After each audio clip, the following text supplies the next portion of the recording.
मजबूत नींव रखने के लिए जो टेक्नोलॉजी के क्षेत्र में आज बहुत उत्तम कार्य हो रहा है, उसका नेतृत्व संभालने वाले भाई अश्विनी वैष्णव जी टेक्नोलॉजी के जरिए हमारे साथ इस कार्यक्रम में जुड़े। एर्नाकुलम से केरला के राज्यपाल श्री राजेंद्र अर्लेकर जी, केंद्र में मेरे साथी सुरेश गोपी जी, जॉर्ज कुरियन जी, केरला के इस कार्यक्रम में उपस्थित अन्य सभी मंत्री, जनप्रतिनिधिगण, फिरोजपुर से जुड़े केंद्र में मेरे साथी, पंजाब के नेता रवनीत सिंह बिट्टू जी, वहां उपस्थित सभी जनप्रतिनिधि, लखनऊ से जुड़े यूपी के डिप्टी सीएम ब्रजेश पाठक जी, अन्य महानुभाव और यहां उपस्थित काशी के मेरे परिवारजन,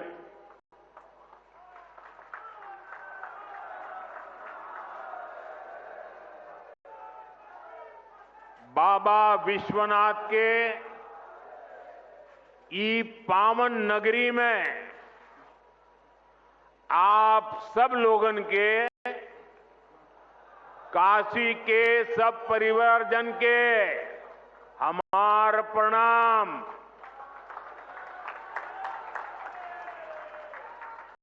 हम देखनी देव दीपावली पर कितना अद्भुत आयोजन भइल। अब आज का दिन भी बड़ा शुभ है। हम ई विकास पर्व के आप सब लोग के शुभकामना देत है। साथियों, दुनिया भर के विकसित देशों में आर्थिक विकास का बहुत बड़ा कारण वहां का इंफ्रास्ट्रक्चर रहा है। जिन भी देशों में बड़ी प्रगति, बड़ा विकास हुआ है, उनके आगे बढ़ने के पीछे बहुत बड़ी शक्ति वहां के इंफ्रास्ट्रक्चर डेवलपमेंट की है। अब मान लीजिए कोई इलाका है, लंबे समय से वहां रेल नहीं जा रही है, रेल की पटरी नहीं है, ट्रेन नहीं आती है, स्टेशन नहीं है, लेकिन जैसे ही वहां पटरी लग जाएगी, स्टेशन बन जाएगा, उस नगर का अपने आप विकास शुरू हो जाता है। किसी गांव के अंदर सालों से रोड ही नहीं है, कोई रास्ता ही नहीं, कच्चे मिट्टी के रास्ते पर लोग जाते आते रहते हैं, लेकिन जैसे ही एक छोटा सा रोड बन जाता है, किसानों की आवाजाही, किसानों का माल वहां से बाजार में जाना शुरू हो जाता है। मतलब इंफ्रास्ट्रक्चर यानी बड़े बड़े ब्रिज, बड़े बड़े हाईवे, इतना ही नहीं होता है। कहीं पर भी जब ऐसी व्यवस्थाएं विकसित होती है तो उस क्षेत्र का विकास शुरू हो जाता है। जैसा हमारा गांव का अनुभव है, जैसा हमारे कस्बे का अनुभव है, जैसा हमारे छोटे नगर का अनुभव है, वैसा ही पूरे देश का भी होता है। कितने एयरपोर्ट बने, कितनी वंदे भारत ट्रेनें चल रही हैं, दुनिया के कितने देशों से हवाई जहाज आते हैं, ये सारी बातें विकास के साथ जुड़ चुकी है। और आज भारत भी बहुत तेज गति से इसी रास्ते पर चल रहा है। इसी कड़ी में आज देश के अलग अलग हिस्सों में नई वंदे भारत ट्रेनों की शुरुआत हो रही है। काशी से खजुराहो वंदे भारत के अलावा फिरोजपुर दिल्ली वंदे भारत, लखनऊ सहारनपुर वंदे भारत और एर्नाकुलम बेंगलुरु वंदे भारत, इसको भी हरी झंडी दिखाई गई है। इन 4 नई ट्रेनों के साथ ही अब देश में 160 से ज्यादा नई वंदे भारत ट्रेनों का संचालन होने लगा है। मैं काशीवासियों को, सभी देशवासियों को इन ट्रेनों की बहुत बहुत बधाई देता हूं। साथियों, आज वंदे भारत, नमो भारत और अमृत भारत जैसी ट्रेनें भारतीय रेलवे की अगली पीढ़ी की नींव तैयार कर रही है। ये भारतीय रेलवे को ट्रांसफॉर्म करने का एक पूरा अभियान है। वंदे भारत भारतीयों की, भारतीयों द्वारा, भारतीयों के लिए बनाई हुई ट्रेन है, जिस पर हर भारतीय को गर्व है। वरना पहले हम कर सकते हैं क्या? ये तो विदेश में हो सकता है, हमारे यहां होता। होने लगा कि नहीं होने लगा? हमारे देश में बन रहा है कि नहीं बन रहा है? हमारे देश के लोग बना रहे हैं कि नहीं बना रहे? ये हमारे देश की ताकत है। और अब तो विदेशी यात्री भी वंदे भारत को देखकर अचंभित होते हैं। आज जिस तरह से भारत ने विकसित भारत के लिए अपने साधनों को श्रेष्ठ बनाने का अभियान शुरू किया है, ये ट्रेनें उसमें एक मील का पत्थर बनने जा रही है। साथियों, हमारे भारत में सदियों से तीर्थ यात्राओं को देश की चेतना का माध्यम कहा गया है।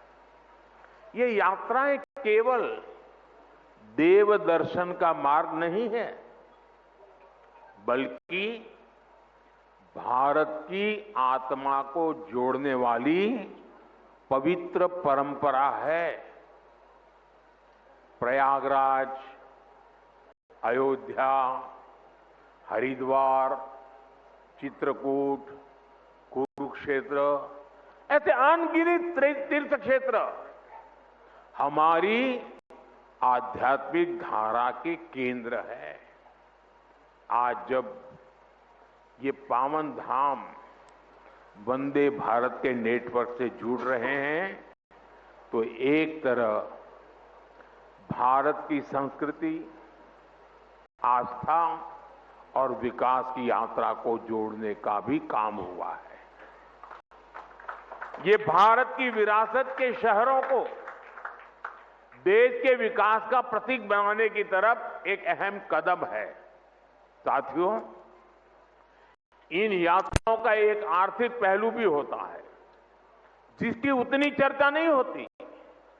बीते 11 वर्षों में यूपी में हुए विकास कार्यों ने तीर्थाटन को एक नए स्तर पर पहुंचा दिया है।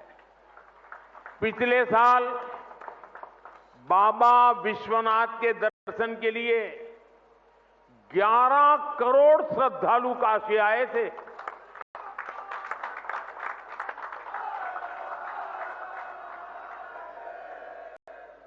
अयोध्या में राम मंदिर के निर्माण के बाद 6 करोड़ से ज्यादा लोग रामलला के दर्शन कर चुके हैं। यूपी की अर्थव्यवस्था को इन श्रद्धालुओं ने हजारों करोड़ रुपए का लाभ पहुंचाया है। इन्होंने यूपी के होटलों, व्यापारियों, ट्रांसपोर्ट कंपनियों, स्थानीय कलाकारों, नाव चलाने वालों को निरंतर कमाई का अवसर दिया है। इसके कारण अब बनारस के सैकड़ों नौजवान अब ट्रांसपोर्ट से लेकर बनारसी साड़ियों तक हर एक चीज में नए नए व्यापारों को शुरू कर रहे हैं। इन सब की वजह से यूपी में, काशी में समृद्धि का द्वार खुल रहा है। साथियों, विकसित काशी से विकसित भारत का मंत्र साकार करने के लिए हम लगातार यहां भी इंफ्रास्ट्रक्चर के अनेक काम कर रहे हैं। आज काशी में अच्छे अस्पताल, अच्छी सड़कें, गैस पाइपलाइन से लेकर इंटरनेट कनेक्टिविटी की व्यवस्थाएं लगातार विस्तार भी हो रहा है, विकास भी हो रहा है और क्वालिटेटिव इंप्रूवमेंट भी हो रहा है। रोपवे पर तेजी से काम हो रहा है। गंजारी और सीगरा स्टेडियम जैसे स्पोर्ट्स इंफ्रास्ट्रक्चर भी अब हमारे पास है। हमारा प्रयास है कि बनारस आना, बनारस में रहना और बनारस की सुविधाओं को जीना सबके लिए खास अनुभव बने। साथियों, हमारी सरकार का प्रयास काशी में स्वास्थ्य सेवाओं में लगातार सुधार का भी है। 10-11 साल पहले स्थिति ये थी कि गंभीर बीमारी का इलाज कराना हो तो लोगों के पास सिर्फ बीएचयू का विकल्प होता था और मरीजों की संख्या इतनी ज्यादा होती थी कि पूरी रात खड़े रहने के बाद भी इन्हें इलाज नहीं मिल पाता था। कैंसर जैसी गंभीर बीमारी होने पर इलाज के लिए लोग जमीन और खेत बेचकर मुंबई जाते थे। आज काशी के लोगों की इन सारी चिंताओं को हमारी सरकार ने कम करने का काम किया है। कैंसर के लिए महामना कैंसर अस्पताल, आंख के इलाज के लिए शंकर नेत्रालय, बीएचयू में बना अत्याधुनिक ट्रॉमा सेंटर और शताब्दी चिकित्सालय, पांडेयपुर में बना मंडलीय अस्पताल, ये सारे अस्पताल आज काशी, पूर्वांचल समेत आसपास के राज्यों के लिए भी वरदान बने हैं। इन अस्पतालों में आयुष्मान भारत और जन औषधि केंद्र की वजह से आज गरीबों को, लाखों लोगों के करोड़ों रुपयों की बचत हो पा रही है। एक तरफ इससे लोगों की चिंता खत्म हुई है, दूसरी तरफ काशी इस पूरे क्षेत्र की हेल्थ कैपिटल के रूप में जाना जाने लगा है। साथियों, हमें काशी के विकास की ये गति, ये ऊर्जा बनाए रखनी है ताकि भव्य काशी तेजी से समृद्ध काशी भी हो और पूरी दुनिया से जो भी काशी आए वो बाबा विश्वनाथ की इस नगरी में सभी को एक अलग ऊर्जा, एक अलग उत्साह और अलग आनंद मिल सके। साथियों, अभी मैं वंदे भारत ट्रेन के अंदर कुछ विद्यार्थियों से बात कर रहा था। मैं अश्विनी जी को बधाई देता हूं, उन्होंने एक अच्छी परंपरा शुरू की है।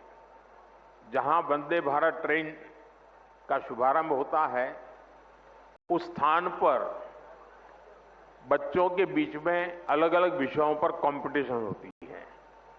विकास के संबंध में, वंदे भारत के संबंध में, अलग अलग विकसित भारत की कल्पना के चित्रों के संदर्भ में, कविताओं को लेकर के। और मैं आज, क्योंकि ज्यादा समय नहीं मिला था बच्चों को, लेकिन 2-4 दिन के भीतर भीतर उनकी जो कल्पकता थी, उन्होंने विकसित काशी के जो चित्र बनाए थे, विकसित भारत के जो चित्र बनाए थे, सुरक्षित भारत के जो चित्र बनाए थे, जो कविताएं सुनने को मिली मुझे, 12-12, 14 साल से बेटे बेटियां इतनी बढ़िया कविताएं सुना रहे थे। काशी के सांसद के नाते मुझे इतना गर्व हुआ कि मेरी काशी में ऐसे होनहार बच्चे हैं। मैं अभी यहां कुछ बच्चों को मिला, एक बच्चे को मिला, उसके तो हाथ की भी तकलीफ है, लेकिन जो चित्र उसने बनाया है, मैं वाकई बहुत ही मेरे लिए प्रसन्नता का विषय है। यानी मैं यहां की स्कूलों के टीचरों को भी हृदय से बहुत बधाई देता हूं कि उन्होंने बच्चों को प्रेरणा दी, उनका मार्गदर्शन किया। मैं इन बालकों के माता पिता को भी बधाई देता हूं। जरूर उन्होंने भी कोई न कोई योगदान किया होगा, तब इतना सुंदर कार्यक्रम इन्होंने किया होगा। मेरा तो मन में विचार आया कि एक बार यहां इन बच्चों का कवि सम्मेलन करें और उसमें से 8-10 जो बढ़िया बच्चे हो उनको देश भर में ले जाए, उनसे कविताएं करवाए। इतना प्रभावी था। मैं मेरे मन को एक काशी के सांसद के नाते आज एक बहुत विशेष मुझे सुखद अनुभव हुआ। मैं इन बच्चों का हृदय से बहुत बहुत अभिनंदन करता हूं, बधाई कर देता हूं। साथियों, आज मुझे ढेर सारे कार्यक्रमों में जाना है, इसलिए एक छोटा सा कार्यक्रम ही आज रखा था। मुझे जल्दी निकलना भी है और सुबह सुबह इतनी बड़ी मात्रा में आप लोग आ गए, ये भी खुशी की बात है। एक बार फिर आज के इस आयोजन के लिए और वंदे भारत ट्रेनों के लिए आप सभी को मेरी ढेर सारी शुभकामनाएं। बहुत बहुत धन्यवाद। हर हर Mahadev.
And there is a lot of excitement in Kashi regarding as far as the Prime Minister's early morning address that we saw huge numbers of people that gathered to hear the Prime Minister and gave him a grand welcome, where the Prime Minister flagged off the Varanasi-Khajuraho Vande Bharat Express, and he's also virtually inaugurating the Lucknow-Saharanpur, the Firozpur-Delhi and the Ernakulam-Bengaluru Vande Bharat Express trains, and the Banaras-Khajuraho Vande Bharat Express will now provide direct connectivity on this route and will save approximately 2 hours and 40 minutes to the passengers. And of course, this train will connect religious and cultural places like Varanasi, like Prayagraj and Chitrakoot and Khajuraho. At the same time, the Lucknow-Saharanpur Vande Bharat Express will complete the journey approximately in over 7 hours 45 minutes. Let's connect with Pragya on this. Pragya, this is the development push, as always, the Prime Minister gives to the nation. New Vande Bharat Express trains are expected to significantly reduce travel time between major destinations. In fact, this is also a major push that very much needed. In fact, Banaras to Khajuraho, a brilliant idea. There are very limited flights, and Khajuraho is also an ASI dedicated UN World Heritage recognized site. You know, there is also a push, and Prime Minister, while speaking about it and also while putting that out on the social media, said that, after hectic days and rallies in Bihar, I'm coming to my own constituency. Varanasi is Prime Minister's constituency. A development push is very much needed, and he'll also review the various development projects in his own constituency. Having said that, Prime Minister being in his own constituency, inaugurating development projects becomes very significant and important for him as an MP from that particular constituency as well. Prime Minister is going to inaugurate the Vande Bharat trains on Banaras Khajuraho, and Lucknow, Saharanpur also, and Firozpur to Delhi, and Ernakulam to Bengaluru route, thereby connecting Varanasi to all areas of the country as well. Prime Minister knows how Vande Bharat connectivity is very much needed. It has become a favorite mode of transport of many who do not want to take air routes, or who would want to have a safe and comfortable journey. So Vande Bharat Express trains have now become the face of new age rail travel in India, with an aim to offer more premium and faster train travel experience over short to medium distances. And these new Vande Bharat Express trains that have now been launched by Prime Minister Narendra Modi in this major connectivity push. Pragya, for the moment, thank you very much for joining in with that update.